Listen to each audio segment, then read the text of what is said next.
All right. I guess welcome everyone to the. I don't even know what we're calling this yet. The free China pod, maybe.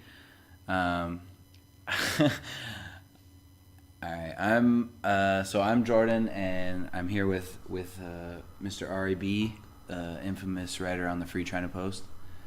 I guess to give a quick rundown. We're both from the U.S. The best. Yeah, the greatest country in the world. MAGA, hashtag MAGA, and we've been living here in Taiwan for about three years, both little over 3 years now. Both teach English, and yeah, I guess if you don't know, some people might not know a whole lot about Taiwan. All right, you want to give a brief rundown of Taiwan and its beautiful history? History? Well, we should do geography maybe. Just also to get people context. yeah, geography and yeah, just a general outline of history, I guess. That's a lot of pressure. First, I'll help if you need, but I think your knowledge is a little bit better than mine. in geography, Taiwan's a small island, maybe smaller than most U.S. states, the same size as like a small East Coast state, sitting Yeah.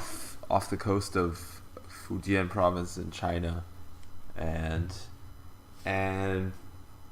it was settled by Aboriginals for the first several thousand years of its like human history, and then and they're all Austronesian Aboriginals, like similar. Their languages and their genetics are similar, are closely related to other like Austronesian islanders. Mm-hmm.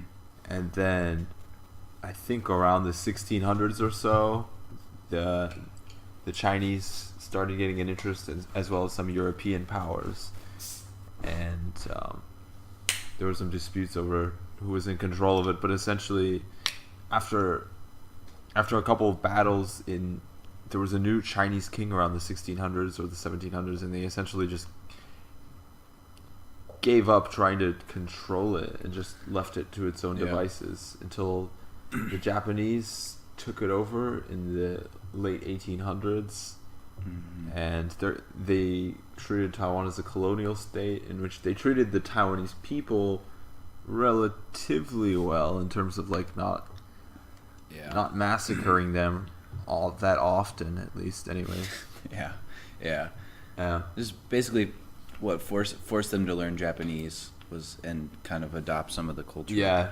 things from Japan. Tried to erase a lot of their culture. Definitely, I mean, Yeah. Colonialism is never nice, but like Yeah. they definitely treated the Taiwanese better than they treated some of their other colonial groups later, and that Mhm. lasted until the end of World War II, after which the island was given back to the Chinese, which was the Republic of China, Yeah. which was ostensibly a democracy but was really a military dictatorship, and this was all during the Chinese Civil War.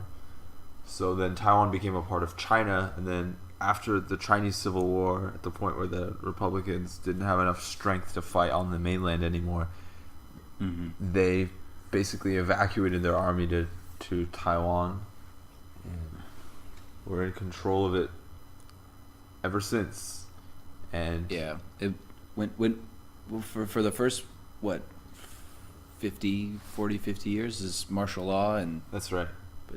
but now it's basically a pretty free and open democracy. It has one of the most free presses in Asia, and it's pretty open and progressive on a lot of issues like gay marriage. It will probably be the first state in Asia to legalize gay marriage. Yeah, I'm sure you can talk more about the revolutions that there was a lot of civil movements that led up to the end of martial law, because it was Mhm. essentially a single party state, a military dictatorship.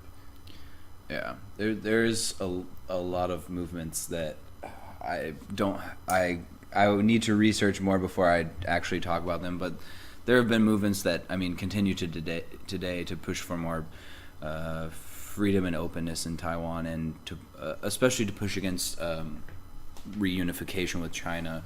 There was the strawberry movement. There's a few other really big ones, and then maybe it was 4 or 5 years ago. The big one was Sunflower Movement.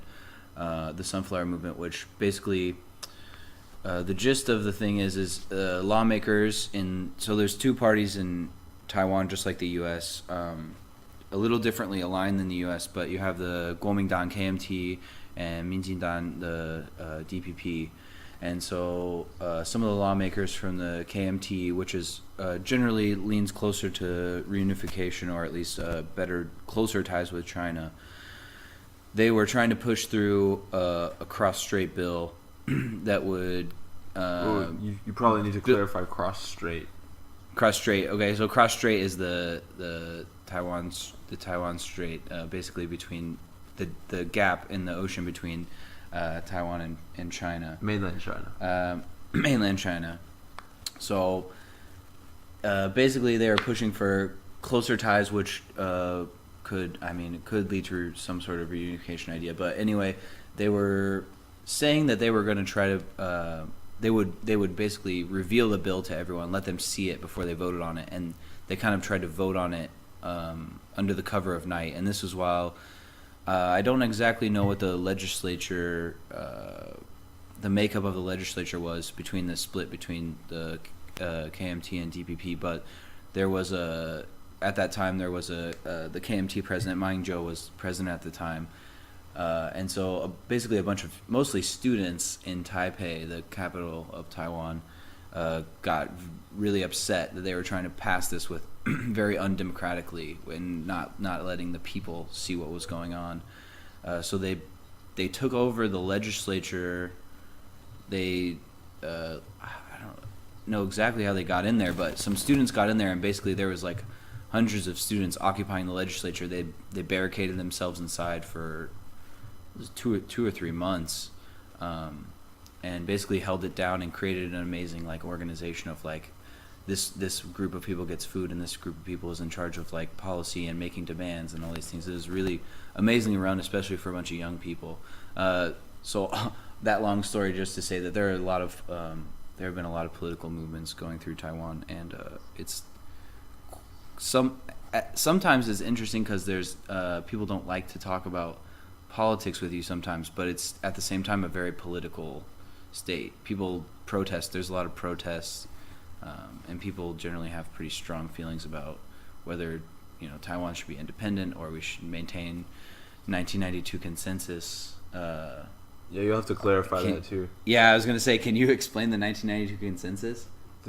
As I understand it, and this isn't like a professional overview. Like people can look it up if they want to know more. Yeah. It's essentially a consensus that states that there's one definition of China, with Taiwan stating that they're the legitimate China, the Republic of China, and the mainland China claiming that the People's Republic of China, the PRC, is the legitimate China. So they both claim that they're China, and it's up to both parties to determine their interpretation of what that means.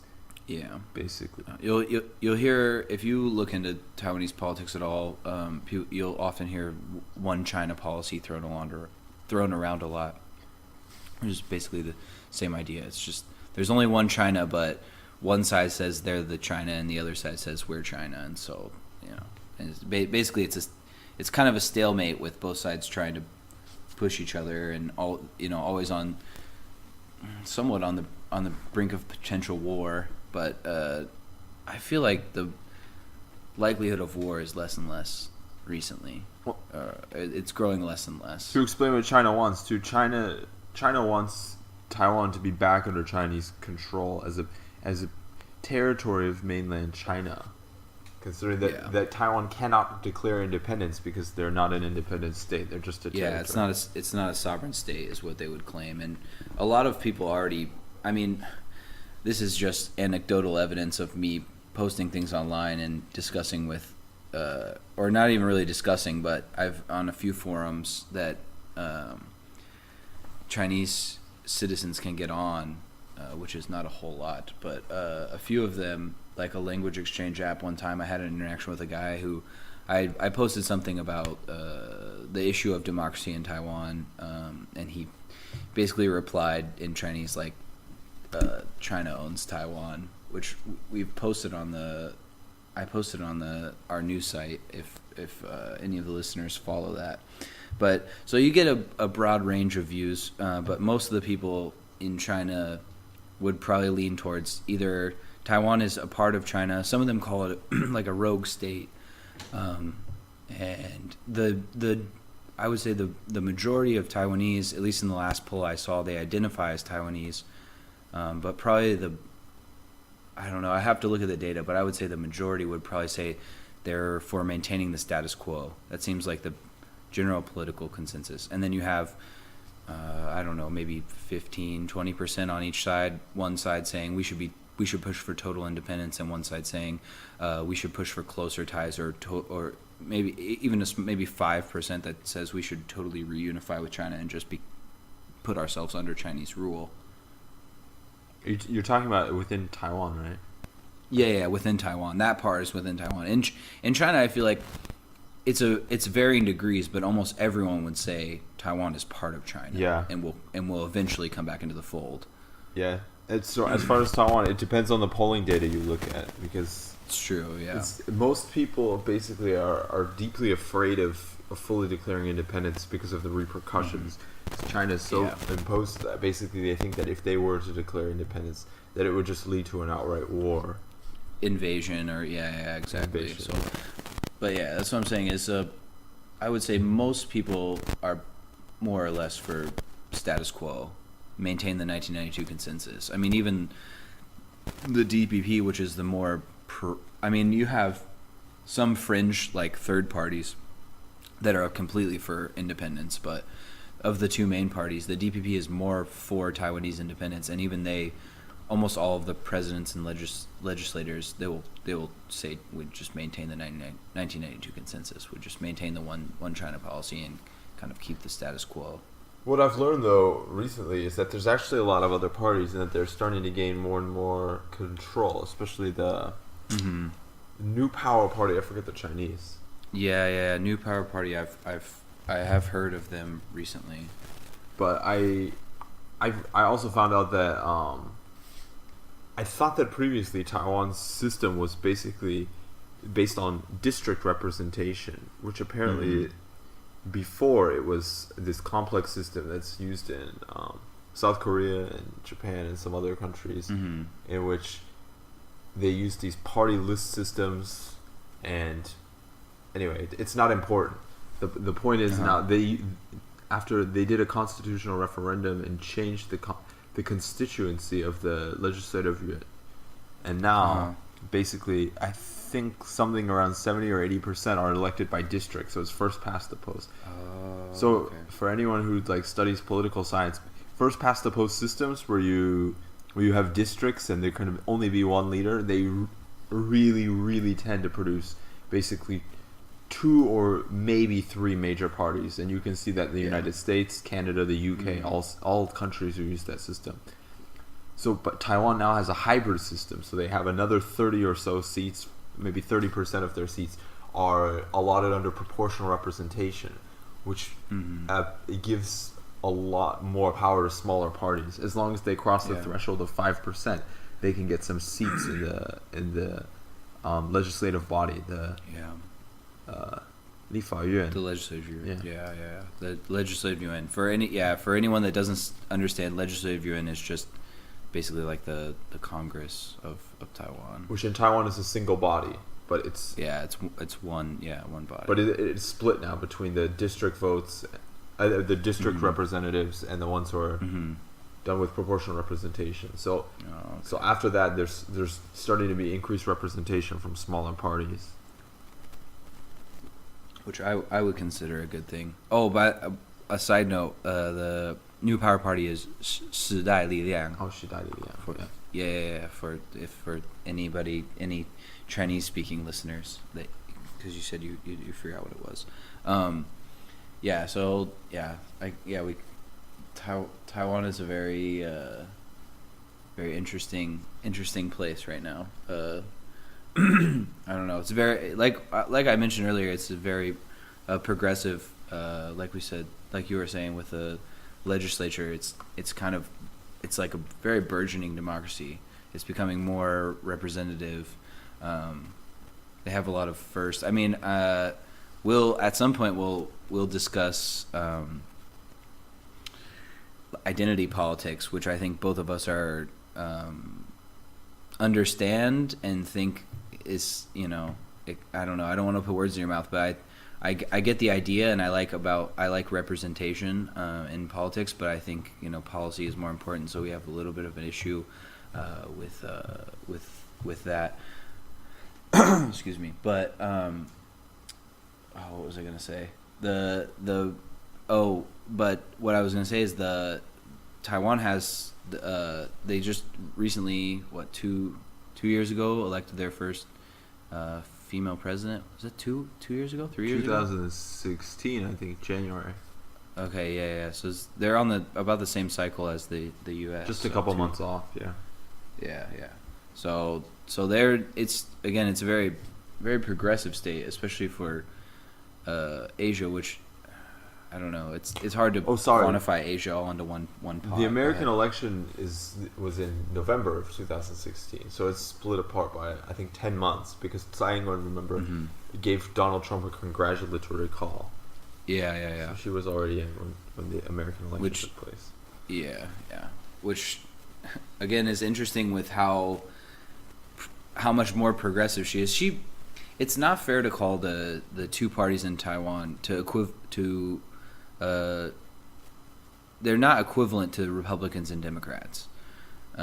So it gets a little muddy, but it's fair to say she's much more progressive than Trump is. But you know, that's the thing you do, especially as Taiwan is such a small nation that lives in the shadow of a potential takeover by Beijing. So they, you know, kind of need to make all the friends they can, especially with all the friends that have been leaving lately, which is, again, another topic we'll probably talk about at some point. Hey, just to also say, if anyone's interested, there's a website I also found out about, and a lot of it is in Chinese, but there are English parts, and essentially you can look at all the Taiwanese political parties and their platforms and what they represent. And there's actually a quiz where you can answer basically 27 questions, whether you support or oppose these policy ideas, and see which party you're closer to. It's a voter advisor application, basically. What is it? What's the website? ivoter.tw. That's pretty cool. Yeah. So there you go, and you can. I mean, if you also, even if you don't read Chinese, you don't know anyone that can help you translate, you can also just use, you know, you can Google Translate the page, and you'll usually understand most of it. Some of the stuff doesn't translate very well, but you get the general gist of what's happening. That's what my parents always do on Facebook when I or someone else posts something to my wall that's in Chinese. They'll just Google Translate it, and the grammar is usually terrible, but the general idea is there. Yeah, I'm surprised the English on that website is so poor, but it doesn't surprise me. A lot of the English grammar out of the Taiwanese Twitter sphere from like government web. It's not grammar. They never bother to translate a lot of it. Oh, okay. I got you. You switch to the English page and it's still in Chinese, essentially. That's I don't know. Not super surprising, but which is interesting because one of the things, I don't know, we can talk about it later. But did you see that there was a few legislators. I know that last year one of the people, I think in the Kaohsiung mayoral race, was pushing for dual language for Taiwan, English and Chinese, and recently the topic came back up of making the national language in Taiwan English and Chinese. I mean, I don't know how much that would help anybody, because they would need to improve the educational standards and the standards for what's an acceptable level of English before they would make a push like that. Yeah, exactly. I mean, I feel like especially in the north of Taiwan, the level of English is pretty good. It's definitely much better than the level of Chinese in like the United States, for instance.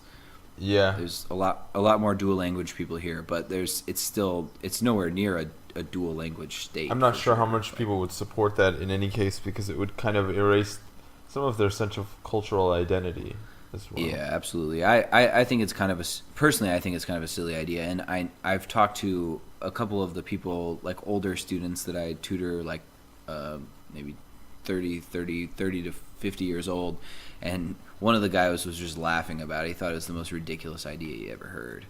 He's like, I don't know where they got this idea, and I guess I would tend to agree with him. I think it's a little bit silly. I think improving the quality of the English learning here in Taiwan would be good. I think it's not terrible right now, but it could definitely, like most things, it could be improved. So I would like to see improvements, but I don't think making Taiwan a dual language nation is going to change almost anything. You can't legislate bilingualism, Yeah. but Yeah, well, I mean, look at the United States. They don't have an official language, and still, I would say the vast majority of people only speak one language if they're born and raised in the United States. I think that's the major function of what creates a truly bilingual society is if you have a state language, and that can be the primary language. For instance, the one I would give is Malaysia, a country like that, where they have their well, I guess there are 3 ethnic groups, but each ethnic group uses its own language basically at home and in their daily life. Mm-hmm. But the language of instruction, especially for higher level subjects, tends to be English. So when you take math classes in high school and you take science classes, you use English. So it cuts out a little bit of that culture in terms of using the language, that much, and using it for a high level functional use, but still it means that they have a country where the entire population is, or most of the educated population is functional in English. Yeah, it's definitely good. I mean, I would say in Taiwan, most of the educated people are functional in English. I mean, it's hard to say. It's really hard to say. It definitely depends. It definitely depends, and you always get random ones where I'll find someone who's like super smart and their English is non-existent, and the other way around where there's someone who's like technically, not super educated. They maybe only have a high school degree, but their English is like really good. So there's always outliers with that stuff, but I kind of got off on a tangent there. Doesn't matter. Yeah, language learning doesn't necessarily correspond with level of education, but it's... of course not. It seems that in systems where they've adopted English as the language of higher education, which they certainly haven't done in Taiwan, almost all university instruction, high school instruction is done in Chinese. Yeah. Even the English classes are generally instructed almost entirely in Chinese. Exactly. But when the switch occurs, the population-wide level of English tends to be quite a bit higher. Yeah. So, I don't know exactly what to do with that. I think for the people that want to study English, it's pretty good. And there's a lot of people that speak a lot of languages here. Like, I have kids that speak Japanese, a decent amount of Japanese or Korean or what have you. So I always see people looking for French tutors or Spanish tutors. So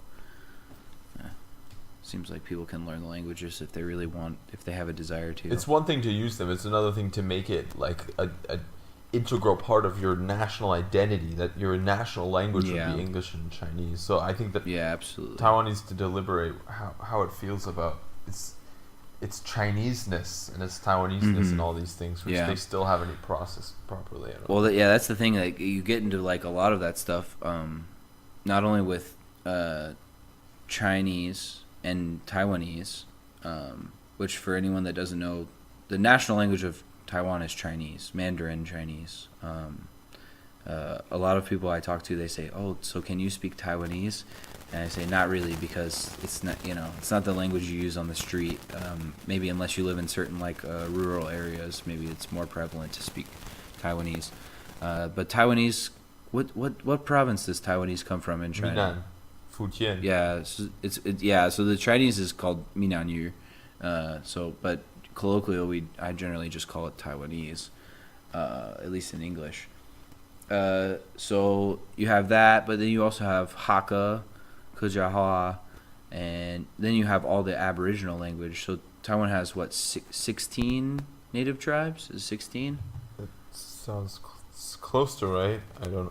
Okay, mid to upper teens of native tribes in Taiwan that still exist. So you have all those languages, and it was either early this year or last year they passed a bill that basically said anyone who wants to go into like a government office or like the legislative you're in and use the native language, any native language from Taiwan, whether that's Taiwanese, Hakkanese, or any of the native Taiwanese languages, they can do so, and the government will pay for a translator. So they're trying to expand their languages in a lot of different ways, and it's kind of, I mean, I like that idea, but again, I think kind of what you talked or at least a little bit about earlier is like you have to kind of figure out how much you want to focus on each one and how much where you want your culture to go, because you could make the argument that Taiwan is more culturally Chinese than China is now. China under Mao Zedong destroyed a whole load of culture. I mean, Taiwan has more cultural artifacts, I believe, than China does at this point. It's true for a portion of the population, but Taiwan is also more. It's hard to say if it's more diverse. Taiwan definitely allows its minority groups a greater level of self-expression, I would say. Yeah, and freedom for that matter. I mean, at least in recent years. Yeah. There was definitely a lot of real bad stuff that happened, close to them coming to Taiwan, especially in regards to the indigenous populations. When you say them coming, you mean the KMT? The KMT, yes. The KMT, and the Japanese, for that matter. Mm-hmm. Yeah. So there's a fair amount of bloodshed and massacres, and some of that being native Taiwanese or even people that came over with the KMT government to Taiwan. But yeah, it's gotten better and better, especially getting out of martial law. It seems Taiwan, like some of the stories and stuff I read, it's like I can't even believe this is the same country sometimes, with like the level of freedom and openness to political speech and just normal everyday action. It's pretty astounding. Countries change, though. I mean, cultures change, and it wasn't the people. Absolutely, it's just the state of the government. Yeah. All right. Is there anything else you want to say about Taiwan? I feel like we could definitely get into like more details about that. Not really. Okay, but that like 20 minutes of intro should be a decent enough for any listeners that are wondering about Taiwan. And if you have more questions, I mean, the go-to generally is Wikipedia. It's a great website if you haven't heard about it. It's really new.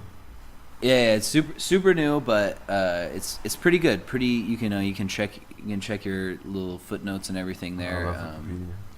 Oh god, yeah, Wikipedia is the best. But all right, so we'll get to actually stuff that we were like actually talking about discussing today. I was gonna ask you there's so many there's always a lot of stuff going on politically around the world, but with our website, so we have a website, freechinapost.com, which is hopefully most of you guys have seen. That's where this podcast is coming from. It's a website we created 8 months ago, something like that, around New Year's. Yeah, okay, I guess, yeah, so maybe 8 months ago. Just created. It's almost October. 9 months ago. All right, 9 months ago. So basically, we created this website, somewhat as a blog, to express our thoughts and feelings. What's your take on why we started this thing? It's a news website. It's going to be the premier English language, Chinese language news source for all of Taiwan. Yeah, that's what we're shooting.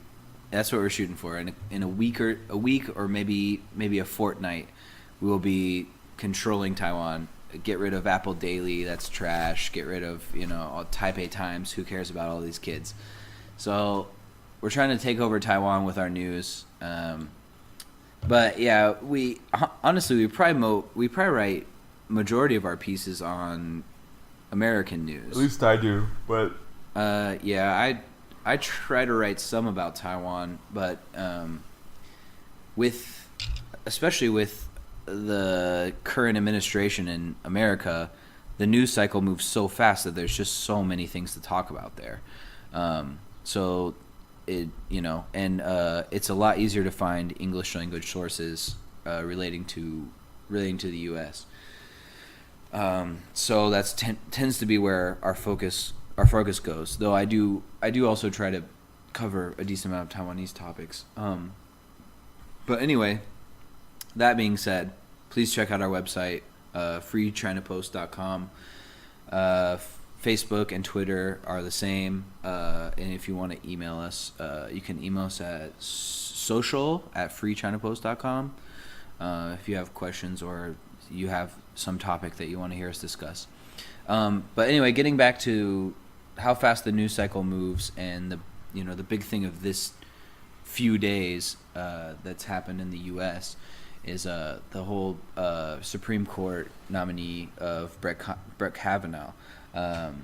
So you just informed me tonight before, as I was getting off work, that you had just finished an article about this. So I feel like you've probably done a lot more research about this. So what are your thoughts on the Kavanaugh nomination, and then after the fact, all these now there are 3 sexual assault allegations against him? Yeah. Well, there are some of these cases are a little bit more complicated, so you can get into that, I guess. The point is right now that there are a number of allegations of, let's say, sexual misconduct, not necessarily assault. Okay, yeah, not assault. Yeah, that's a better word. And the behavior isn't. It's a mixture. Some of it is just weird.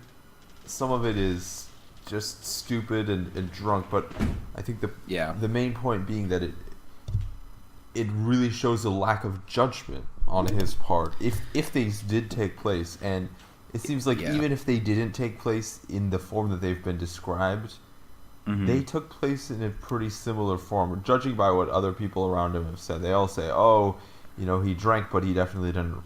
Basically, he wouldn't have raped anybody. But nobody's accusing him of committing a rape. It was kind of a drunken grope, like when he was 17 years old. And however much you can know his character, it's pretty clear, contrary to what he says, based on what everyone around him says, and even from his own yearbook page, that he was fairly heavily alcoholic. And he probably doesn't recall everything that he did. Yeah, and also speaking of his yearbook, I read something today that said what did he write? He wrote what was it?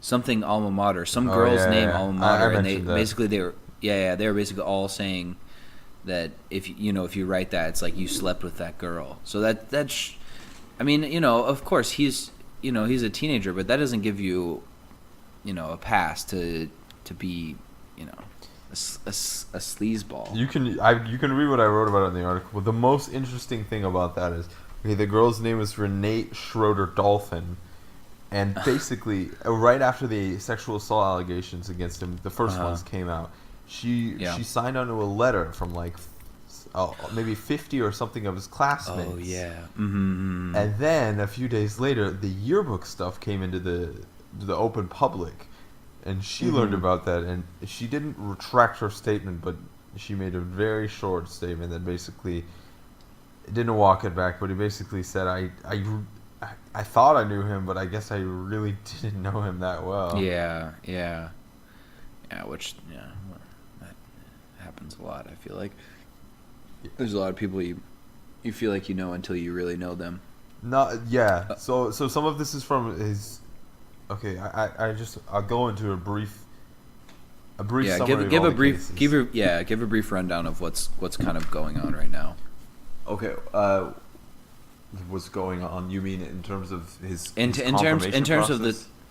Well, yeah, I mean in terms of confirmation, he's the nominee from Trump, right? The nominee, and they're almost at the end of the process. They wanted to basically rush through the hearings and the vote before the end of the legislative session, because they're afraid that if the House of Representatives switch to the Democrats, then they're going to he'll never get confirmed. Exactly, and it's the same thing as basically what they did last time with Merrick Garland. They could run the same thing. It's like the opposite, yeah. Saying we have a mandate now. You can't pick anybody until the next election. And then it's an election year and blah blah blah blah blah. So and then now you have Republicans coming out and saying, "Oh, the Democrats are stonewalling us," blah blah blah blah, which is the most ironic thing that I've ever heard in my life. Very hypocritical, but that's a lot of what government is.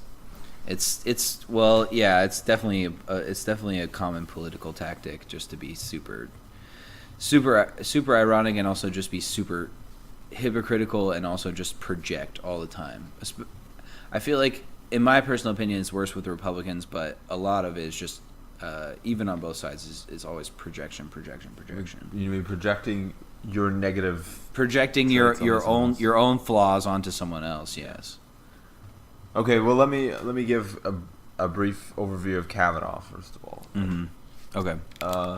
So he went to an elite Catholic preparatory school in I think it was Bethesda, basically greater DC area when he was growing up. He was a pretty wealthy kid, football player, popular kid in the high school, part of the preppy group.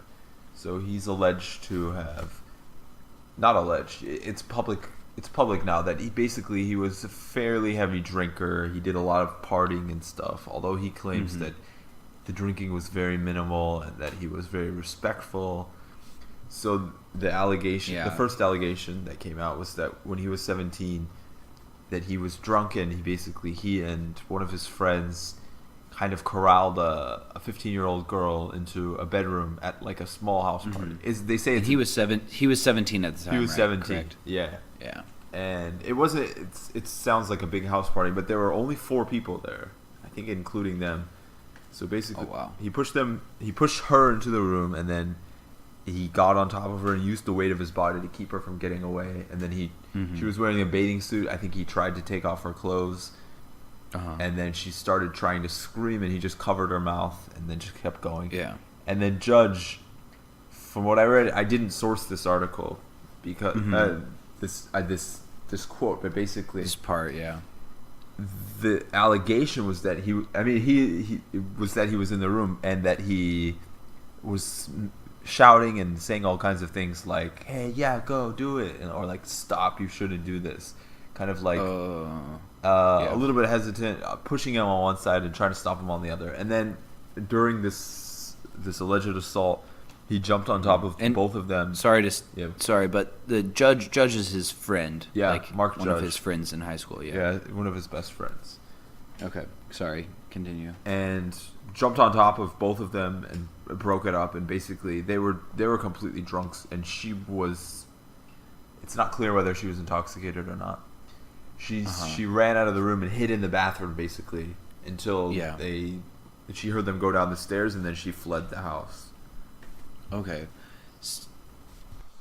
What's up? See, I had heard another story where he was so drunk.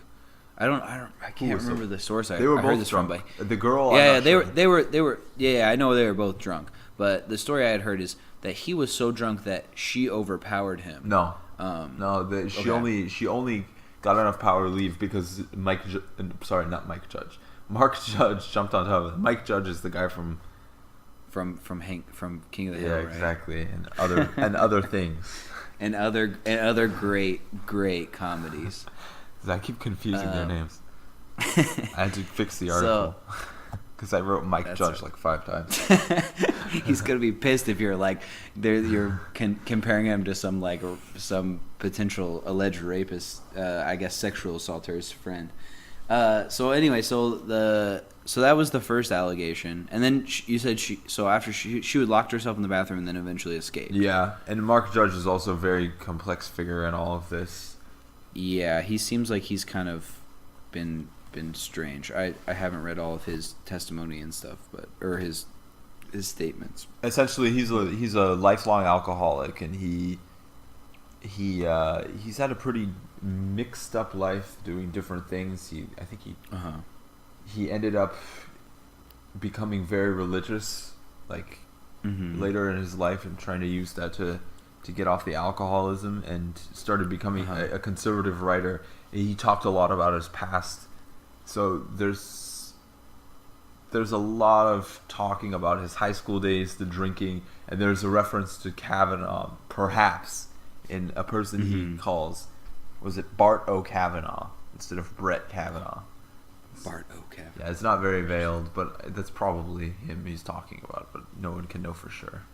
It seems likely, but yeah, of course, it's only speculation. So the details of the allegation were that Mark Judge was in the room at the time. And that is corroborated by both of the guys that they were at least very good friends. And Kavanaugh actually turned over his calendars to the Senate, and it's clear that during the summer he was hanging out with Mark Judge a lot. So yeah, I heard that story, but at the same time, that's a little interesting. It's like, oh, these are my calendars, like, you know. Well, who knows what you wrote in there, and who knows what, you know, if that's accurate or if you changed it later or whatever. But he's an interesting guy. Let's say that. Yeah, you're not wrong about that.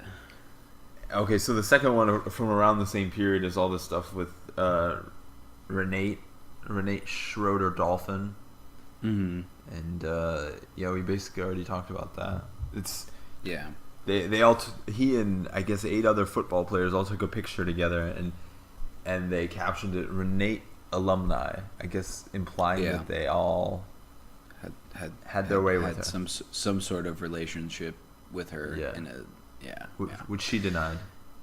Yeah, I heard she said she hadn't even ever touched him, basically. Exactly. From one report I heard today. So yeah.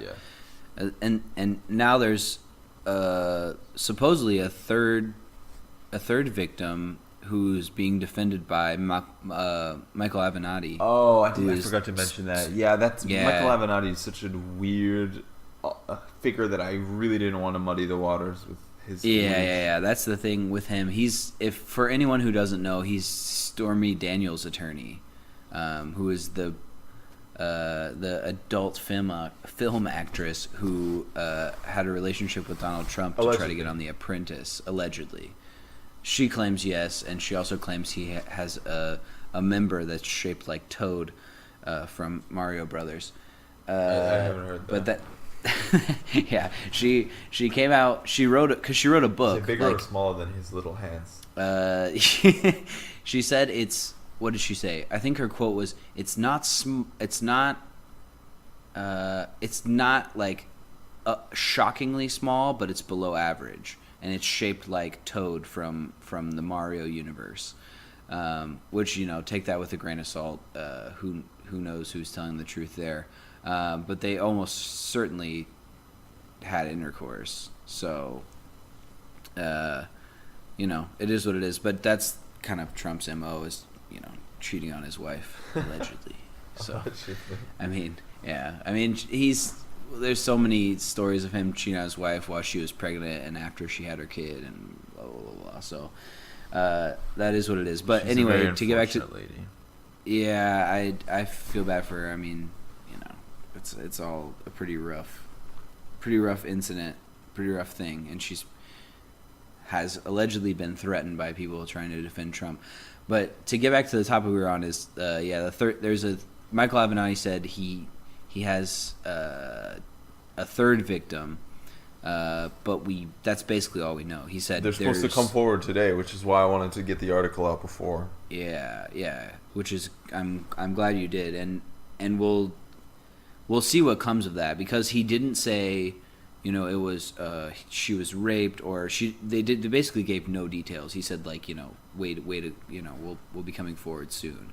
So I guess that's kind of in the workings. We'll see what happens with that. It's going to be interesting to see in the next few days. But the Republicans are really pushing to get this thing through before before any time. They're trying to push it through now because they're having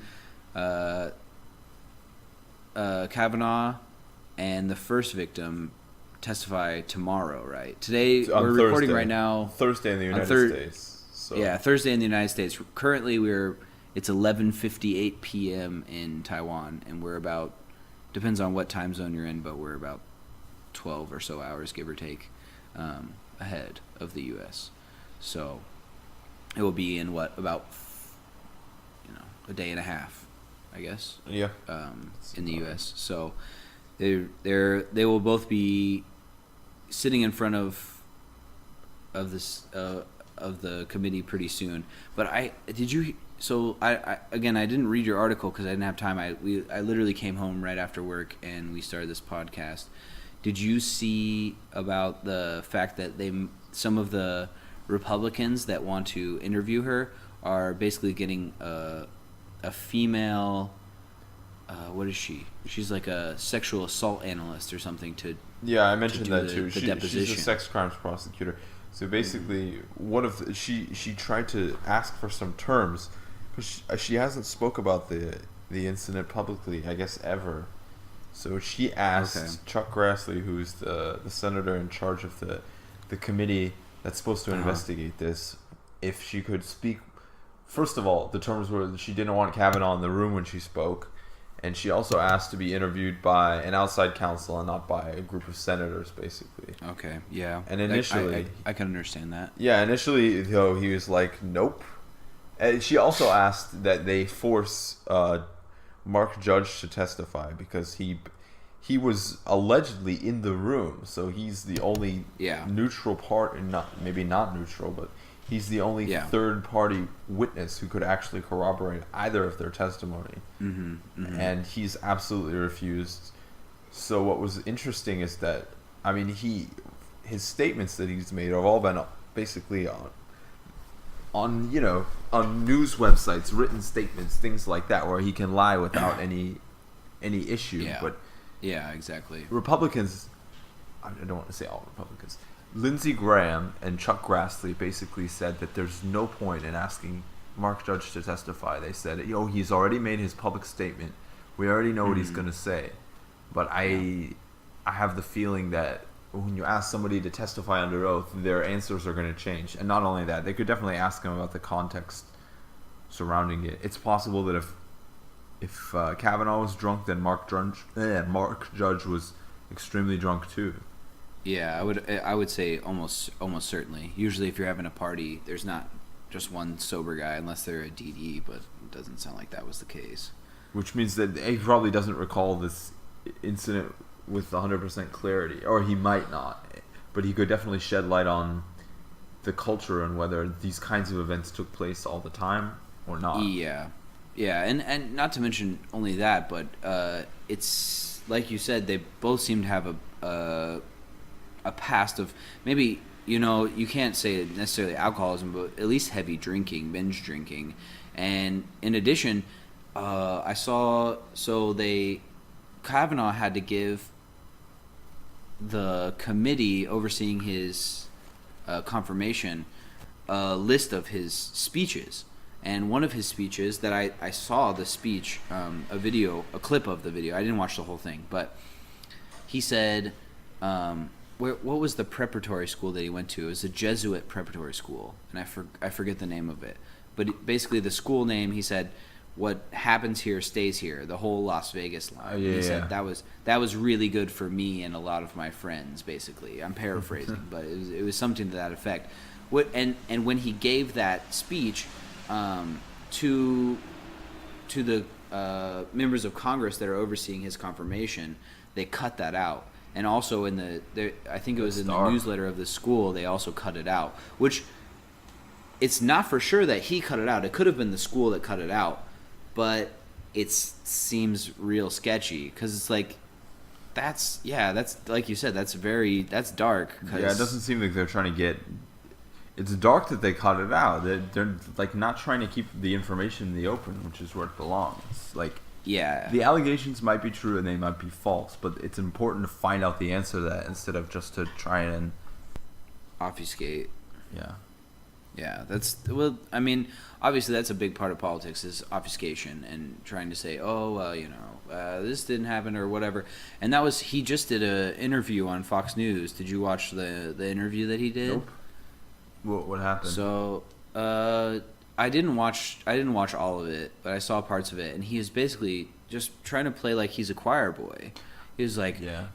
I was more interested. I was trying to get good grades, and I was a student athlete. I was really focused on that, and I was trying to make friends. I went to an all boys school, and I was trying to make friends with the boys, and the girls from the other school, and like blah blah blah. And he's just really painting him. His wife was there, of course, and so he's just really trying to paint himself as, oh, I'm this golden boy. I'm a really nice guy. Like and he said like I've never sexually assaulted someone or even come close to that. Which comes to that second allegation was at Yale, correct? Yes. Yeah. And she wasn't even, she didn't say he like attempted to rape her or anything, but basically he what she said, and her testimony her account, in my opinion, of course all of these are just allegations, but is a little, I don't want to say questionable, because of course you want to believe victims, but she for like six. Yeah, you believe, you can say. Would you say of course you believe the victims? Not believe, but you want to say, okay, this is your story, and I'm going to take it seriously. Take the allegations. Yes, seriously. yeah, absolutely. You have to take the allegations seriously, because so many times women come forward, or a lot of times women don't come forward because they feel that their allegations aren't going to be taken seriously, or like look at a lot of the Republicans are coming against these two women right now and saying, "Oh, she was drunk. Look at that." But at the same time, at the other side of their mouth, they're saying, "Oh, Kavanaugh was drunk. Boys will be boys. Like, he was drunk. He didn't know what he was doing." But then they call, "Oh, she was drunk. She was asking for it." Blah blah blah. Have people said that? I haven't seen that implication. That's not as much from necessarily senators and stuff, but at least on Twitter, I've seen a lot of those arguments. Oh, she's drunk, and I feel like that's a trite line that happens a lot. So, you talk to people that are more conservative, this is painting with a broad brush. So of course there are people on both sides that are not this way, but a lot of more conservative people will say, when there's a allegation of rape or sexual consent, oh, what was she wearing? Oh, what, was she drunk? Oh, then it's her fault. There's a lot of victim blaming that goes on with rape and sexual assault, which is why a lot of these people don't report. There's a super low percentage of people that report actual sexual assault or rape allegations. But all that to say, like, he didn't try to rape her, but her claim is that he like basically took his pants off and put his penis by her head. Was like, from what I gathered, basically what had happened. Yeah. They're just doing some drinking game, and there was a dare. It's not clear. Her recollection is hazy, and none of the other people corroborate. But knowing, I'm not gonna go and say I know a significant amount about frat or dorm culture. I've never lived in a university dorm, but I would say that sounds pretty much in line with just the kind of like dumb things that I would expect a 19-year-old to do. And the fact, for sure, it's in and of itself, I'm not sure if that would be disqualifying. I would say that this is just like a really, really stupid thing to do, and like it's definitely like a dark, nasty thing. But like, if he would take responsibility for his action and say that it was a mistake and that he had learned from it, it's different than saying that, immediately dismissing it and saying that it's a democratic plot to destroy him, which is essentially what exactly. It's the whole thing of calling things a witch hunt, which we've seen with Trump, things like that. But I totally agree with you. And to that point, in that interview, what he did was say, oh, there was a culture of drinking. A lot of people drank too much, but he never accepted any responsibility. He never said, I drank too much. I did stupid things, which is because he doesn't want to imply that he actually did any. He didn't. He won't admit that he went as far as committing any of these acts, and that's still in question. Agreed, but you can deny those facts. So this is me arguing devil's advocate. If I was him, and even if I knew I did it, the politically savvy thing to do is to say, I would never do that. But for sure, oh yeah, I drank too much. I did stupid stuff when I was young. He's not a politician, though. He's a judge. He's not. he's never been in a political role, so I don't think he's thinking in that way, and I think he's destroyed his own candidacy because of the lack of candor. Because I think that right now it doesn't appear genuine. It's very clear that he was a heavy drinker, that he was involved in partying.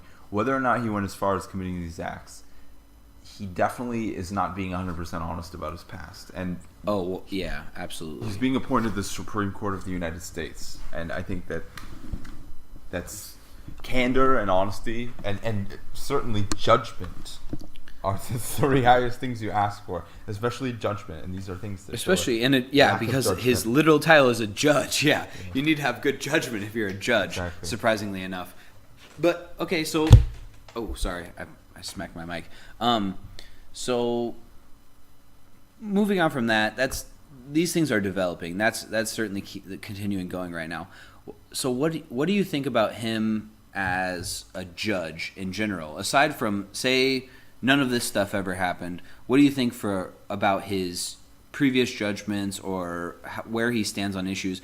Because the big one is Roe v. Wade. A lot of people think he's going to vote opposed to Roe v. Wade and potentially overturn the Roe v. Wade decision and make abortion illegal again, or at least decided by the states. I think, well, first of all, before we get into the policy, one other thing about his tenure as a judge, there's another allegation, and this is, again, not proven, that while he was a judge, basically, he was getting feeder law clerks from Yale Law School. So there's a couple of very famous professors there. One of them is Amy Chua, who is like... Oh, the Tiger Mom, right? Yeah, the Tiger Mom, exactly, and her husband. Yeah. So basically, there are a series of allegations at Yale that they were like grooming young women and like basically feeding them into his like attractive young woman, trying to make them more beautiful so that they would get clerkships in his law office. And she was also worried about the potential for sexual assault. Well, in the what's her name? Amy Young? Who's that? The Tiger Mom. Oh, Amy Chua. Amy Chua. So she I had heard that she was grooming these women and telling them like, oh, you need to dress like, more like, for a lack of a better word, like more sexually, yes, like more attractively, and allegedly. In addition, allegedly, and that she was telling them these things. In addition, her daughter worked as a clerk under him. Yeah, she got her daughter that clerkship. But what she was, this is based on reporting from The Guardian, what was said, I guess, in an informal conversation she had with students is that she's confident that her daughter wouldn't put up with any negative behavior, and that this would be the best for her law career. But from what I've heard, actually, at this point, now that she's finished with the clerkship, she's actually going to join the United States Army as I forget what the JAG, I think. What is JAG? It's basically, the United States Army has a medical corps. The JAG, I think, is their law corps, basically. Okay. And I don't know if that's to get her to distance herself from the situation or what. But it could be. That's the thing is, it's hard to say. It's all speculation right now. Yeah. No one actually knows what it is. But that's it would be very very difficult to say what's going on with that. As far as the policies and how he's voted, I haven't followed it. I haven't followed those aspects super closely because until recently, I just assumed that he was going to get passed because the Republicans controlled the Senate and the House and the presidency. Yeah. So I figured I'll learn if he gets confirmed. Then I'm going to learn about his past. But there's essentially nothing that I could do politically or say that would make any difference really. But now I think that the circumstances have changed. The thing I was more worried about before was because a lot of people say that he wouldn't try and overturn the precedent of Roe v. Wade, from what I had read before. More that he would, if anything, any subpoena of Donald Trump's records ever came before the Supreme Court, that he would rule, as he stated when he was involved in the Kenneth Starr investigation of Bill Clinton, that a sitting president shouldn't and can't be indicted for a crime, that basically the process should be impeach first. so that a sitting president wouldn't have to comply with those subpoenas in that case. Well, I've seen a few things on him, but my knowledge of his policies are also very, very cursory. But I had seen, basically, he seemed like he before was like really trying to go after Clinton for his sexual misconduct. And that's where he formed these views and regret. He was saying that it shouldn't have been done, but his ideas are honestly idiotic and contradictory because the idea that you would need to impeach the president in order to prosecute him basically means that you would have to wait out the entire term, because if you don't have the power to enforce a subpoena against him, how can you properly get the evidence to run an impeachment trial? Because you're starved for evidence. They don't have to comply. They're above the law essentially while they're the president. Yeah, exactly. So you have to sit for 4 years under allegations. Yeah, exactly.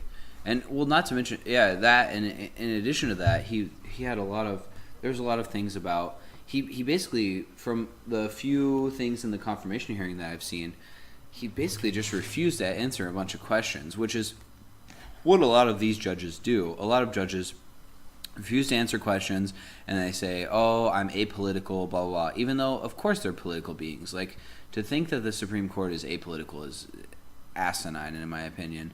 But anyway, he was talking about, I heard him talk about that, and basically they said, "Oh, do you think we can impeach a sitting president?" And he basically said, like, "I don't know." Usually the response is, I don't want to comment on a hypothetical. Hypothetical, yeah, exactly, yeah. I don't want to talk about hypotheticals. And that's the same thing he said with, I don't remember who asked him, but they were like, if Trump pardons someone who is directly connected to him within, basically they were referring to like the whole Russia scandal, but if he pardons like Manafort or something like that, should he be allowed to do that?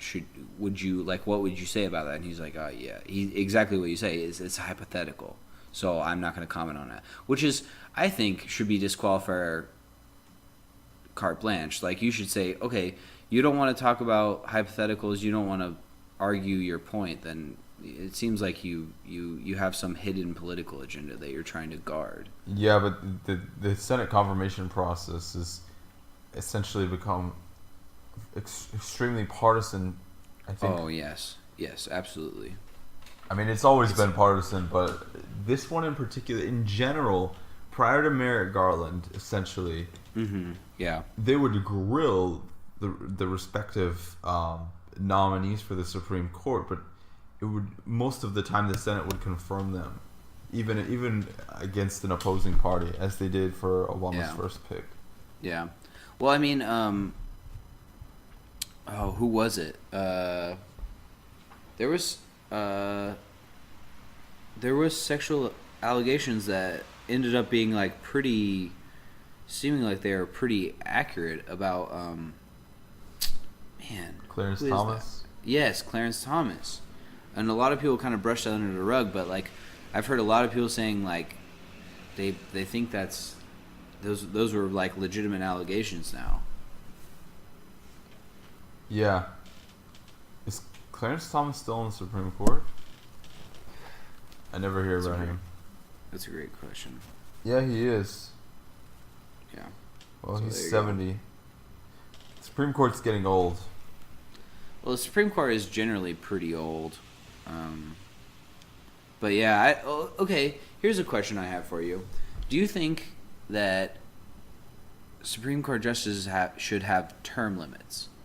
Or do you think they should continue as they are, elected basically for life until they decide to retire or they pass away? I think that's an extremely difficult question, because if they were to be given term limits, almost certainly the process for how those term limits would be given would be politicized. I think that I'm a little bit of like an originalist when it comes to the United States Constitution, so I think that the way it exists is okay, but again, it was created in a time where people didn't always live to like 80, 90 years old. So they lived to like 50. I think that wealthy people live longer, but usually not. They as yeah old as yeah they do you're now. that's a good point. Yeah, they definitely lived a little older, but yeah. Uh, Also, I heard someone talking about term limits today. What do you think about term limits for? I mean, you obviously already kind of stated that you're somewhat of an originalist. Just a little bit, yeah. Yeah, I understand. And there's a lot of people that call themselves originalists that don't actually understand what that term means, and I feel like you do a lot more than most people, because there's a lot of pop poli-sci people on both sides, but I've noticed, especially on the right, that call themselves originalists but haven't actually ever read the Constitution. But how do you feel about term limits for Congress people? What do you mean we have? For senators and members of the House, because they can run. There's people that have. I mean, like look at Orrin Hatch, who basically has come out and said he's gonna. In this situation, he basically said he's gonna vote for Kavanaugh whether or not he's sexually assaulted some women. He doesn't really care. Kind of already made up his mind, like some of the other Republicans. And also possibly the Democrats who have said they're going to vote against him no matter what. Oh, it's really hard to comment on those kinds of things because I know. I'm just your. If you don't actually have an opinion, that's fine. I'm just wondering, like, kind of what you think. About I have lots of opinions, but they're complicated because on one hand, I think the United States system, although we've changed it a few times, has by and large survived for a long time without many major upheavals besides like our Civil War. It's the democracy has survived longer than most. So the system itself seems to be composed pretty well. But on the other hand, there are a lot of other experimental systems that seem to work better, produce less kind of party institutional corruption and issues like that. It's hard to say, but I would say leave that question to the political scientists because there are ways to evaluate this kind of stuff. Yeah, for sure. Numerically, where they can look at the performance of different bodies and compare them. You look at, I think, not the Mexico. I think in Mexico, they have the president can only serve one term, and their term is 5 or 6 years. So it's kind of like a middle ground. Yeah. So on one hand, the president is less responsive to the people because they know they don't have to serve a second term. Yeah. But on the other hand, they're more free to pursue more radical ideas, and maybe that's a good thing, maybe that's a bad thing. Well, yeah, absolutely. I mean, you can look at a lot of the people that are, because there's a lot of, especially Republicans that I've noticed that are retiring this year. And they're not going for re-election. Orrin Hatch is one of those people, and some of them are being more honest about like corruption in politics, money in politics, which maybe will be our next topic because I that's one of the things I'm most strident about is money in politics. But some of them have, basically come out against some of the corruption that happens in U.S. politics, and some of them like Orrin Hatch have basically come out and said like, this is how. In my opinion, this is a very opinion, just how evil of a person they are, how bad of a person they are. And they're just like, yeah, I'm not going for re-election. So what you're saying, like, it can be good and bad. If you don't need to look for re-election, you can come out and say whatever you want. You can be honest, and that can be a good thing, or you can be honest and we find out that you're like an evil POS, Yeah, politicians are really a mixed bag. Some of them are great, and some of them are really, really just using the system to enrich themselves. Which is that's people, man, and politicians are just that on a macro level, on a larger scale. Yeah, well, that's a systemic problem. Yeah, and there's lots of systemic problems, so that kind of is what it is. All right. I feel like we kind of wrap that up. Do you want to take like a little break real quick, and we'll get back to this in a second? All right. Okay, here we go. We can move on to another topic, I guess. So, like I had mentioned earlier, one of the biggest things that I think a lot of political issues, when I boil down to money in politics. So, Ari, what do you think about money in politics, and like how do you think we can solve issues with money in politics? That's kind of a broad question. That's a ridiculously broad question. Okay, so I'll give you my thoughts first. So, what I think is we should have only if I had my perfect system, everything would be publicly funded elections. Everything publicly funded. It gets a little complex when you get into the minutia of that, but I think that's a little easier than what we have now. Because right now, what do we have? We have PACs, super PACs. You have people can give, what the maximum political donation is, $2,000 something dollars. So and you can also say you self-fund your election, which is, I think, better than taking a bunch of donations. You still, that's encouraging the rich people to run, which is not demonstrative of the average citizen. So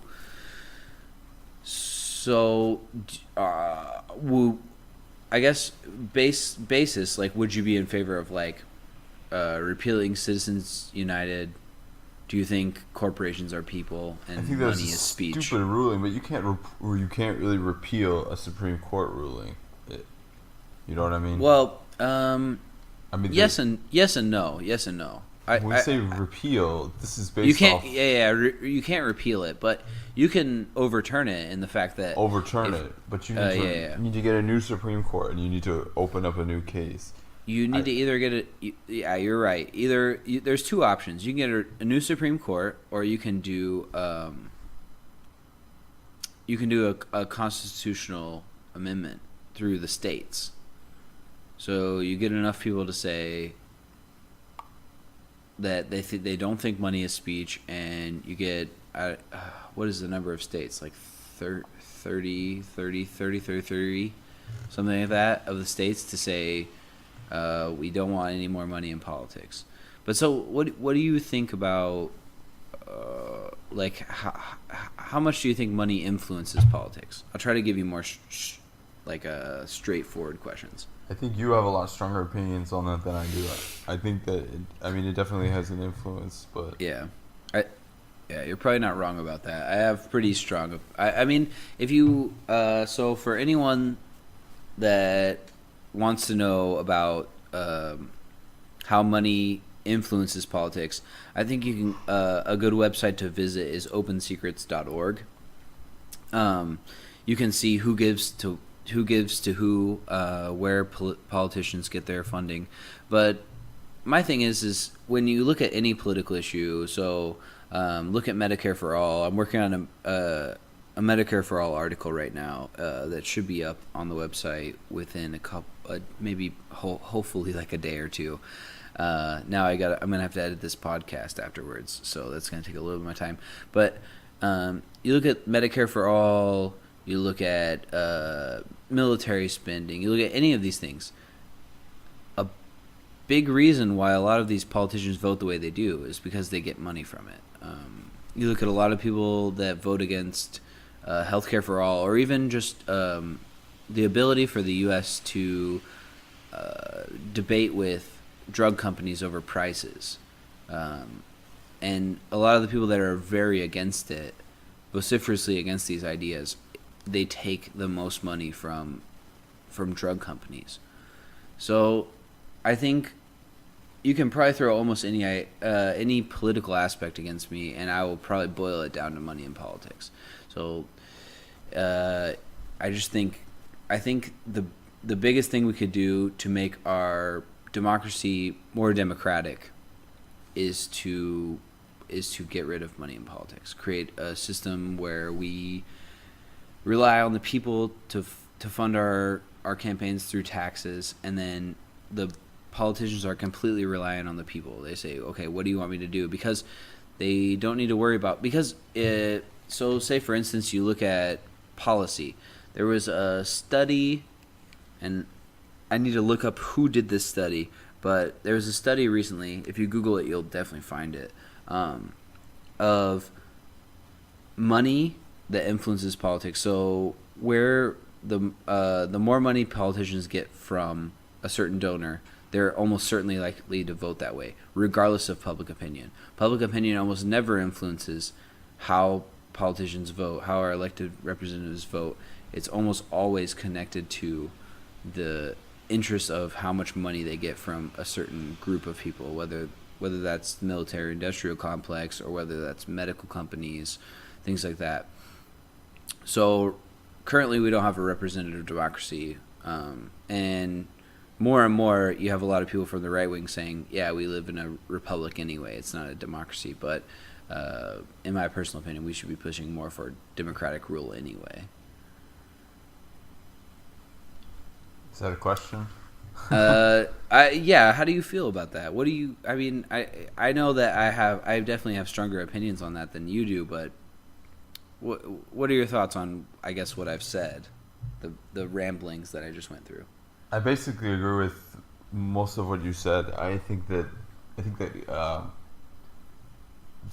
public funding of elections is probably a better idea. I think that, self-funding, I think, is also stupid. You look at Donald Trump. It just it promotes rich people to spend their own money. Yeah, I mean, there's a debate about whether Trump actually self-funded his election, which is almost certainly they didn't, because he's not as rich as he says he is, allegedly. But you should read further into the Bob Woodward book, because according to that, he did fund it. I think he gave $10 million to his own campaign, which is that's not insignificant for sure. I definitely believe he put a lot of his own money into it. But what I would say is, I think we agree on the fundamental principle is, you look at people like Bloomberg, even people on the Democratic side who I would tend to agree with more, as I would probably identify more as a progressive. I don't want those people to be self-funding, and I definitely don't want them to be taking money from big lobbyist groups. So I think, you absolutely have to get money out of politics. I don't really understand how there could be any sort of argument. And I think most of the people on the ground, if you argue that with them, most of them would say, it's ridiculous. We should. It's hard to get people to argue for publicly funded elections in some ways, because a lot of people are afraid of the establishment will argue, oh, well, that means you have to take out your taxes, and people are scared of the word tax. It's adding to taxes. It's also growing the size and responsibility of government. So I think that would be the argument that I don't think you're right. I think most people wouldn't argue against getting money out of politics, that idea, Mm-hmm. but that's a little simplistic. The problem is, how do you implement it in a way that doesn't piss people off, and that's a lot more difficult, I feel like. Yeah, it's certainly complicated, and this might shift our topic, but it's similar to Medicare for All, which again I'm writing about right now. It's if you get someone who's open-minded enough, because there are people that won't change their minds on some of these issues. They're hard-headed, or they've made up their mind already. But when you explain to someone fully what Medicare for All is, you can get someone who, because again, the Overton window in America has shifted so far to the right, and people identify so far to the right that they don't really understand a lot of times what they're saying. So when you talk to them issue by issue, a lot of times they'll side with more liberal issues. So like you look at Medicare, which is a socialist issue. If you say, are you a socialist? Almost no one in America will say I'm a socialist or I'm in favor of socialist policies. But if you poll Medicare as it is right now, I believe Medicare is over 70%. And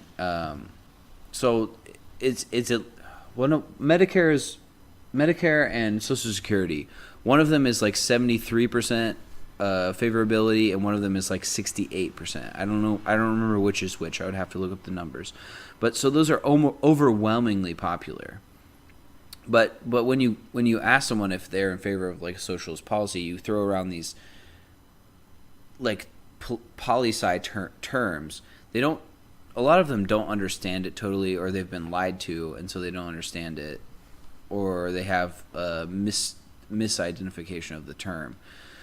So I think you really got to explain this. But when you explain Medicare for all to a lot of people, like I've had conversations with people where I say, okay, this is what it is, like, and when you explain to them that in the end they'll be paying less money, yeah, you need to pay more in taxes, maybe, and some of the Medicare for all one is very complicated because it depends on what study you look at. But even if you look at very conservative studies, like the one that came out of the Mercator Institute, the Koch funded one, that was the biggest one that came out. Medicare for all is 32 trillion dollars over the next 10 years, and the current spending for this year is $3.3 trillion. So even if that continued every year at the same rate, which is laughable, like it's going to increase, of course, every year because of inflation and things like that, it's going to increase. But even if it continued at what it is right now, and both of these are conservative estimates, so it's likely to be lower, it would cost us less to have Medicare for all, and that would cover everyone, and it would mean, because people, what they say is, you even if you didn't increase taxes, you just increase taxes on the very wealthy, the 1 or the top 10% of America, you could pay for it. But even if you increase taxes on the lower class, they would end up paying less. If you paid an extra $1,000 a year in taxes, which is absurd, the increase is not gonna be that much. But even if you did, you're paying so much less money. You can go see a doctor, you can go see a dentist, you can go see an optometrist, sorry. Optician, what is that? An optometrist. You can go see an optometrist. Yeah. In case you're a man who wants a baby. So you can go see those people for absolutely free, or, Taiwan, you pay some sort of money, but you pay like $2 or $3 US when you go visit those people. So it's increasing now. I paid $5 the last time. Oh, okay, yeah, that's absurd. Last time I think I visited the doctor in the U.S., I paid like a $30 or $40. No, more than that. Like maybe a $50 to $100 copay. So you get, but that's the thing is you maybe you pay a little bit more in taxes, maybe not. Maybe you don't pay any more. But even if you do pay more, you're paying no deductible, no copay. All that stuff goes away. So the average person ends up saving an inordinate amount of money.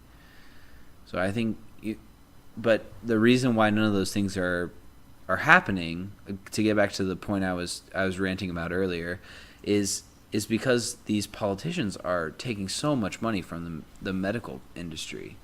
That's the same reason why we can't negotiate for drug prices in the U.S. and why, if you look at the price we pay versus Canada or the U.K. or any of these other nations, we pay double or triple of what these other nations pay. I think it's also partially because there's kind of a lag between like the popular policies that people support is stuff like legalizing marijuana, Medicare for all. Like right now these have more majority popularity, but it's only been that case for a few years. So Congress is kind of like stuck, let's say, 15 years behind.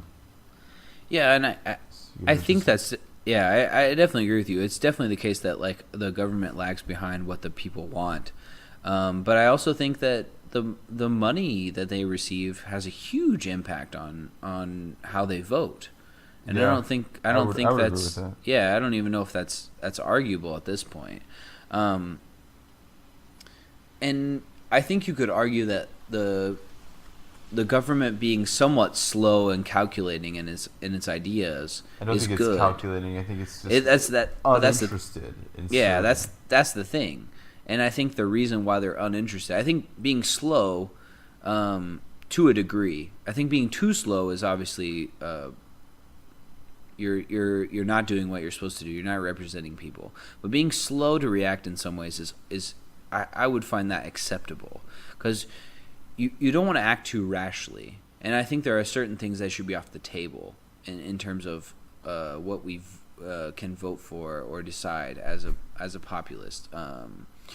Like, Absolutely, you don't want anything too reactionary. Is what you're saying. Exactly. I mean, look at Jim Crow and slavery and these things. I think basic human rights should be off the table, but I would also argue that healthcare should be a basic human right. So, that's kind of its own argument.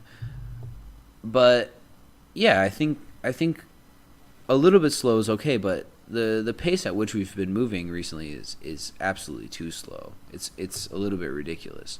There's That's almost a function of the dysfunction of Congress, but I agree with you. The dysfunction of Congress is also caused in large part by money in politics and all the problems that it brings out. Yeah. So that's just my basic thing is I think you have to get rid of all of that. You publicly fund elections. You get rid of any sort of donor money. You get rid of PACs, super PACs. Because, I mean, here's a simple question.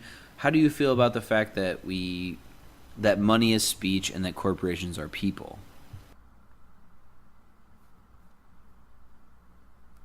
Those are, I mean, obviously I disagree. Money is not speech, and corporations are corporations. That's why they're not people.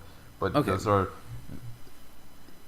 I think you can't just ask someone. I mean, conceptually, of course, everyone would disagree with that.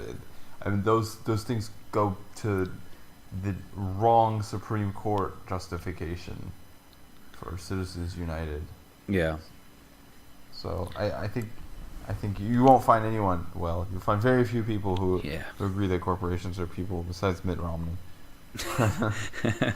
Yeah. Well, yeah, but that's my thing is that further proves that we don't live in a representative democracy. I mean, we obviously don't live in the United States, but people in the United States don't live in a representative democracy. I mean, they do. It's just I think they do, at least. I think they, but it's very flawed. I think okay, that's fair. I mean, I'm probably a little too extreme in the statement that I just made. Yeah, I would say it is representative in a lot of ways, but it's very slow to catch up with popular opinion. I mean, look at like even people who are progressive, which you think with progressive are more in line with the people. Like look at I guess not progressive. I shouldn't say progressive. Progressive is too far. Look at people who are Democratic, which I would say are more in line with change. Republicans are more conservative. Conservative is like we don't need to change. We need to remain the same. Just in the basic idea of how that works. Conserving the status quo. Exactly. It's conserve, yeah. So maintain the status quo. So you have people like Hillary Clinton who claim to be progressives in some ways, but obviously that's laughable if you understand politics. But getting beyond that, she came around to gay marriage, which has been over 50% favorability for years now. And she came to that conclusion like only a few years ago.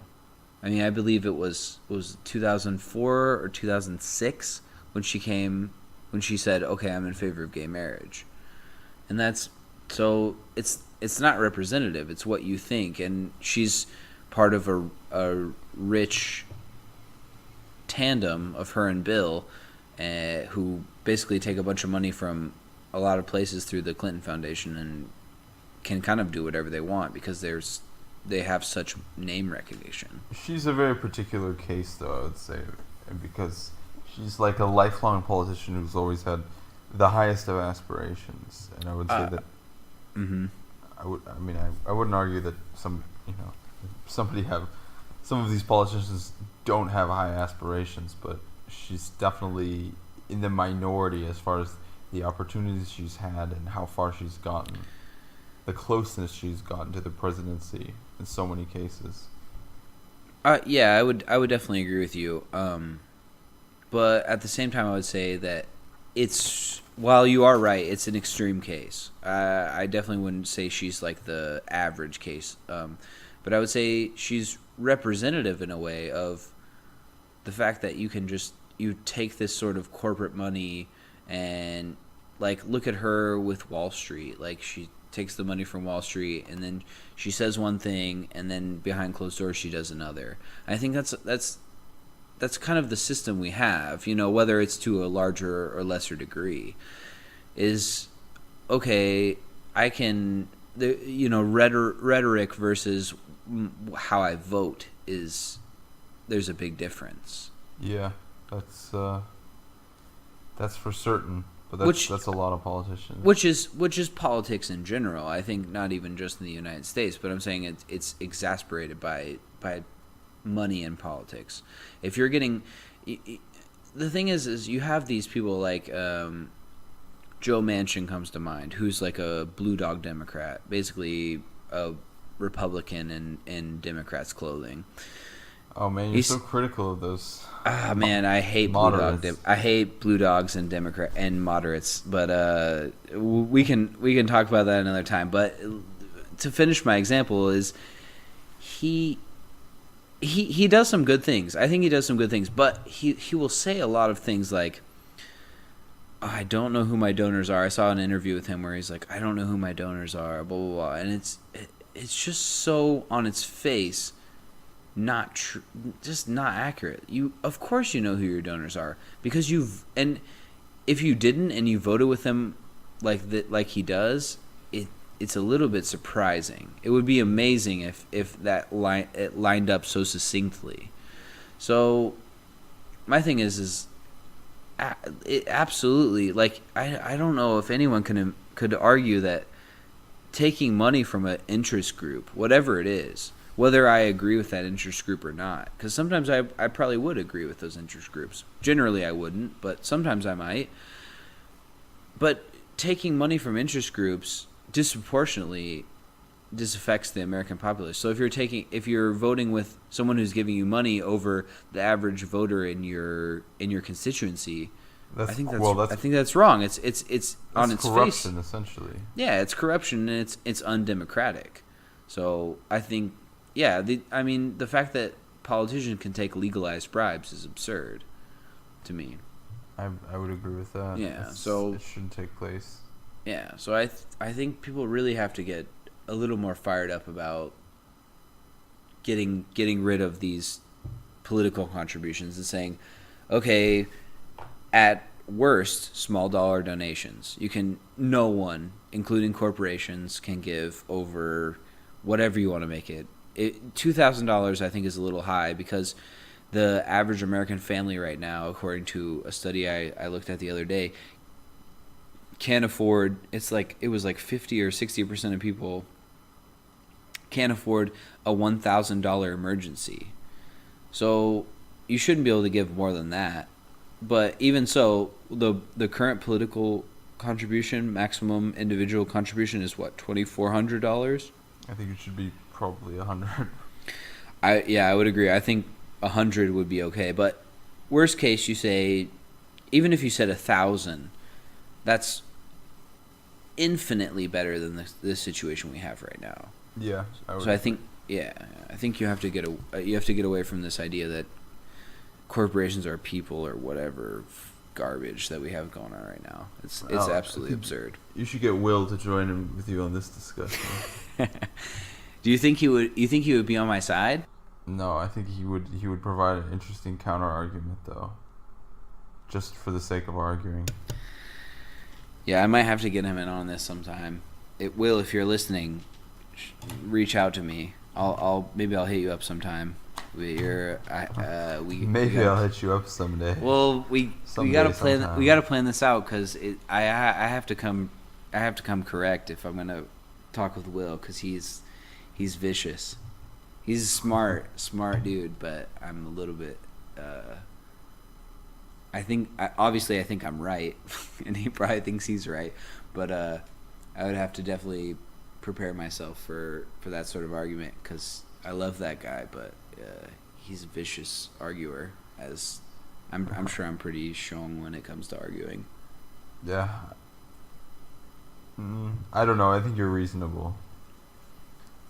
I can be. It depends on what kind of mood you catch me in. But yeah. Anyway, I don't know. That's my spiel on.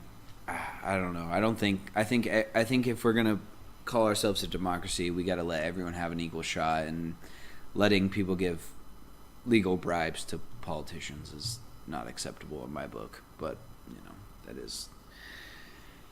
It is what it is. You gotta deal with that whole thing. So is there anything that you've that's okay? So I guess connected to what we've been talking about a little bit. What are your thoughts on Medicare for all? Yeah, I'm definitely in support of it.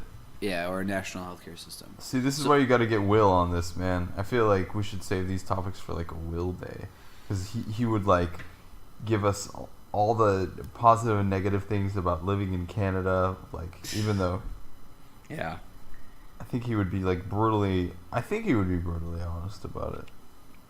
I think mostly. Yeah, we'll get him on one. We can. Let's save that for Will. Let's see if he'll do. You're gonna save nationalized healthcare for Will.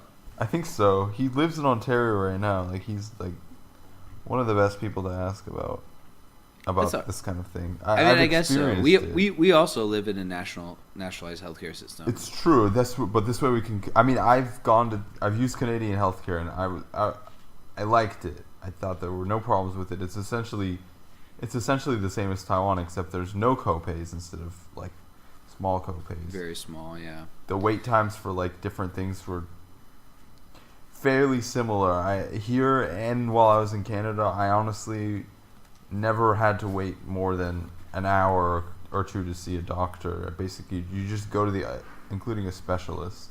Basically, just go to the office and wait in line, and you can see one. Okay, yeah. So continuing on that, I agree. We should have a dissenting opinion at some point, but one of the things that really like pisses me off about people's arguments against a national healthcare system is those types of arguments. I think Will has like because he's said like he doesn't. I don't know. I'm not going to mischaracterize his argument, but anyway, so a lot of people when they argue against a nationalized healthcare system will say like things about wait lines and stuff, which is kind of what you were talking about a second ago, But that's the thing is like, I feel like when you argue about nationalized healthcare versus a privatized system, what it really is you're talking about rationing care based on need in a nationalized healthcare system, whereas in a healthcare system like the U.S., you're paying a lot of money, more money than a nationalized healthcare system, in a lot of cases, and you're rationing care based on how much money you have. The counter argument against that would be that that in the United States it's not ration. I mean, I suppose the overall supply is rationed based on ability to pay, but overall that there's more supply because there's more money flowing within the system. So, for instance, if you need like let's say the biggest thing for wait time is generally medical diagnostics. Because as far as surgery and things like that, it's pretty much need-based in both countries. So for medical diagnostics, if you want something, in Canada, when I've done just ultrasounds for like kidney stones and stuff in both countries, and in both places I waited around a week and a half to 2 weeks to do it. When the doctors considered it non-urgent, I guess. Yeah. If I wanted a more expensive, higher-end scan in the United States, I could do it the same day if I wanted. Just because you're paying out of pocket, basically, several $100s for the same service. So these companies have an incentive to buy a bunch of these machines and kind of crank out as many as they can. Yeah, of course. It's profit based. There's more money flowing through the system, so they would say there's actually more supply available, even though the supply isn't available to people who can't pay for it. Yeah. Oh, well, I would also say what you mentioned with like seeing a specialist. In America, generally you need to get a referral to see a specialist. You go from your general practitioner, and you get a referral, you say, "Oh, I have." I think it's the same in Canada, but I It can't it recall. it might be, but in a lot of nationalized healthcare systems, you can directly go see a specialist. I'm not super informed about actually, I'm like basically not informed at all about the Canadian healthcare system.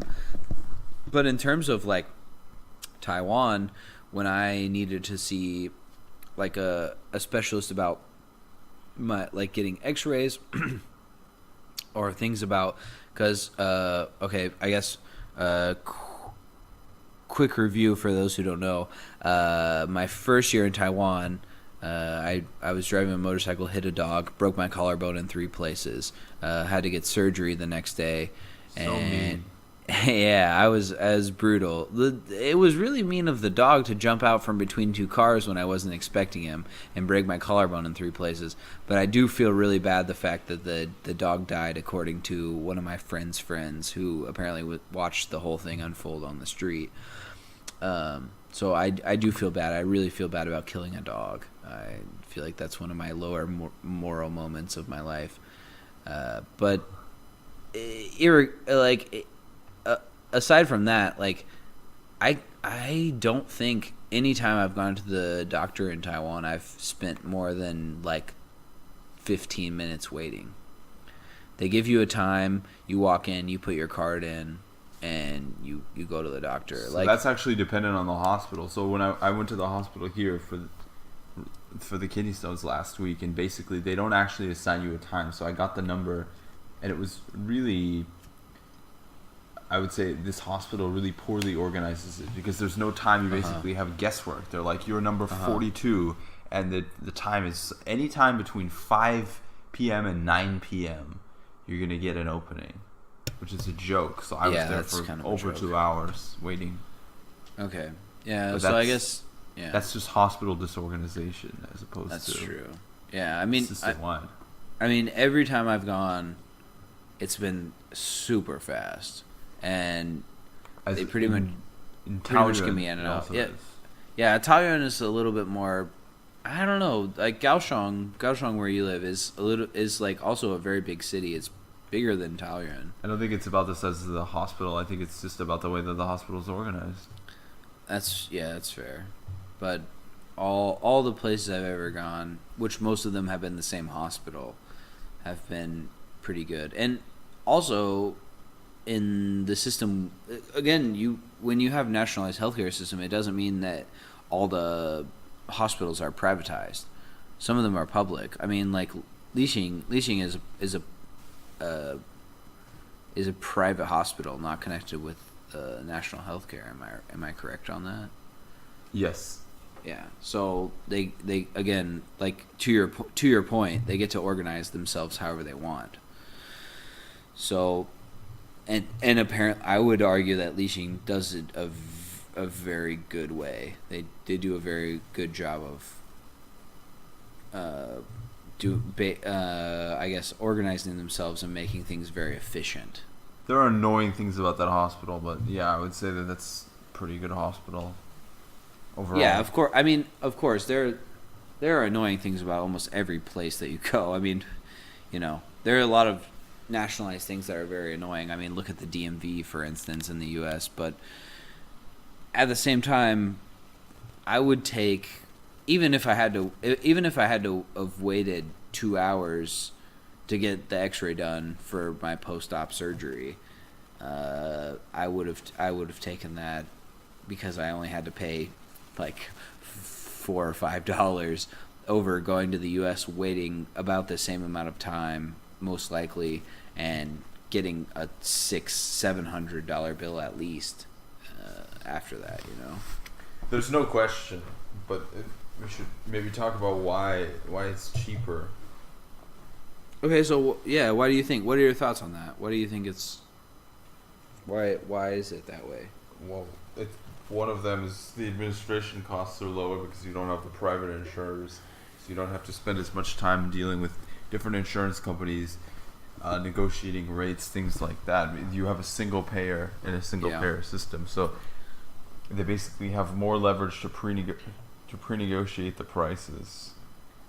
Yeah, of, I was of gonna say. drugs, of services. Mhm. Yeah, absolutely. Yeah, the ability for a nation or a healthcare system to negotiate, especially drug prices, is huge. I mean, like I mentioned earlier, negotiating drug prices. There's no negotiating of drug prices in America, and that's why we pay 2 or 3 times more than a lot of other nations that have nationalized healthcare systems, and that's bleeding the American taxpayer. And not only for paying for medicine, but just visiting the doctor is extremely expensive. And you compound that with the fact that because those costs are so high, that a lot of people don't visit the doctor. They say, "Oh, I've got this sort of problem, and so, I feel like maybe I should visit a doctor." But it could be the difference between me paying my water bill and me, figuring out I have some sort of disease. And so they just say, "All right, well, I'm just going to pay my water bill so my family can live."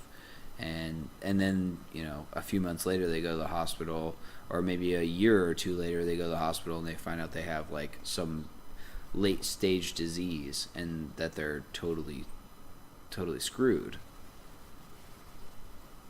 Yeah, it's definitely often the case. So that's one of my main points, and I wrote about this in the article that I'll post to our website moderately soon, is just the fact that when you have this privatized healthcare system, it just compounds itself. The prices compound themselves, and it just gets worse and worse. You end up paying so much more because people put off going to see the doctor. They don't take care of their health. And you could argue the other way. You could say, like in Taiwan, it's arguable that people go to the doctor too much. People go to the doctor when they have a cold and they get a bunch of medicine and all this stuff. And sometimes I'll be like, to my students, I'll be like, you have a minor cold, like you don't need to be taking any sort of. The culture of going to the doctor over colds over every minor ailment is a little extreme and unnecessary, and the medicines that they give are probably not great either, but at least for the most part they basically give more or less placebo medications that exactly. But and that's wrong, and it should be, I think it should be cleaned up. But if you're going to give a comparison of the two systems overall, I would argue for going to the doctor too much over going to the doctor not at all. I would say that's probably true, but so one of the things that I also think is driving up the cost, at least the United States and Canadian systems, because of the way that the medical system is organized. I think they give them too much power to negotiate their own fees for service, and they basically just drive up their own prices, because how can you say no to a doctor? There's no negotiation of these rates. Yeah, well, that also goes to the power that we give doctors. There's a sort of they give them the power to regulate their own profession. Yeah, which is fairly rare. There's really no legal structure other than the American Medical Association to determine things like misconduct or the standards for the profession. Unlike most other professions unlike most other professions that serve a public good, like medicine does, but not only can they regulate themselves and set their own rules for what constitutes proper medical practice, which creates problems when you have things like where they give board certifications after like a 2-day seminar for like a new, like you want to become a plastic surgeon, you just go to a couple-day seminar and you're no longer a cardiologist, you're a plastic surgeon. This kind of ridiculous things. Yeah. But also things like setting their rates for services, which it should be determined on a national level, and it should be standardized instead of completely arbitrary, especially when you expect insurance companies to pay for it. Public insurance companies, public corporations, but also the publicly run insurance companies that are funded by government money. Yeah, absolutely.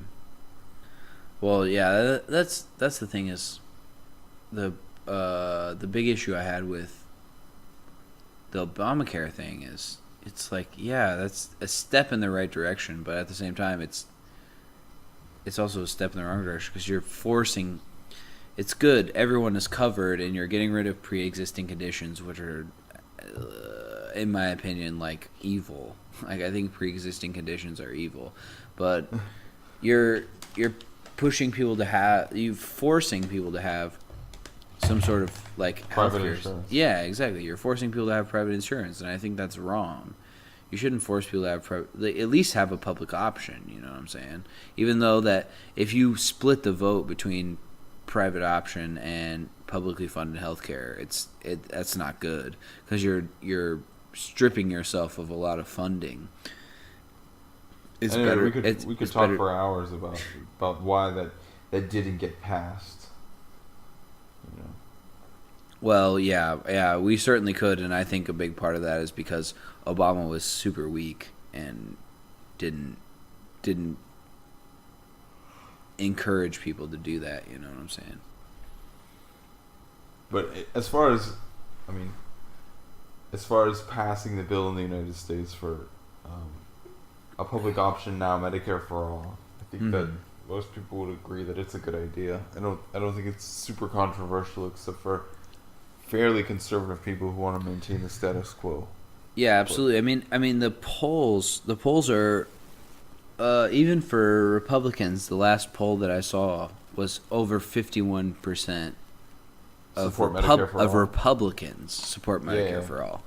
So it's like you were talking about earlier. Like it's kind of, I don't know if you said it's an inevitability, but you were saying like, you know, we were talking about how things lag behind earlier, and I think again that goes down to money in politics because people are taking money, but it will change just like gay marriage, just like the medical marijuana thing. The medical marijuana thing is almost a done deal now. I mean, or not even medical marijuana, but just marijuana legalization in general. Because, what was it? It was 1 or 2 weeks ago. Coca-Cola said they're going to try to create like a cannabis-infused drink, and so once you have but that it goes hand in hand with the corruption thing. It's like once you have these big businesses that say, "All right, yeah, I'm on board with this thing," then it will get passed because they're gonna give money to the politicians, and then the politicians are gonna be like, all right, yeah, the big corporation said that it's okay, so I'm gonna approve this. That's a little disgusting. I'm very cynical about these corporations getting too deep into politics, but at least it's better than it was in like the 1900s. Yeah, you and me both, but I mean, it's a little bit of a cyclical argument that we're talking about, but that's again why I think you just go with the court of public opinion as opposed, and that's why we have to get money out of politics. Just cut out that middleman.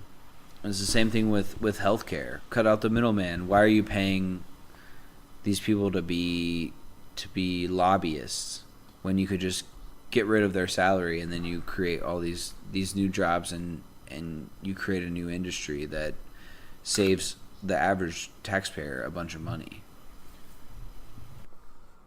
Bottom line, get money out of politics. You could probably reduce some corruption. Sorry, I'm fading, man. No, amen. I think that's probably a good line to end on. Is I think I've argued this the whole time. Is my baseline is if you ask me to condense my argument into one thing, it would be get money out of politics and make everything more representative. Make America great again. And hashtag MAGA, because that's what it's all about. If you MAGA, then you'll be all right. All right, we can drop this thing. I know you. Do you have class tomorrow? No, but I gotta work tomorrow. I gotta Alright. teach a class, but not until the afternoon. I'm just tired because I keep having to wake up early for these morning classes. All right. Well, we all got to work tomorrow, so all right, we can shut this thing down. I could probably podcast until like 6 a.m., but it's already like 1:30, so we should probably shut it down. But I'm gonna stop recording. all right. But yeah, to all our instant fans out there, we'll be back soon with a hot recording of something else, talking about whatever. So if you want to get at us with some suggestions or things you want to hear us talk about, I would love that. But yeah, for now, we'll talk to you later.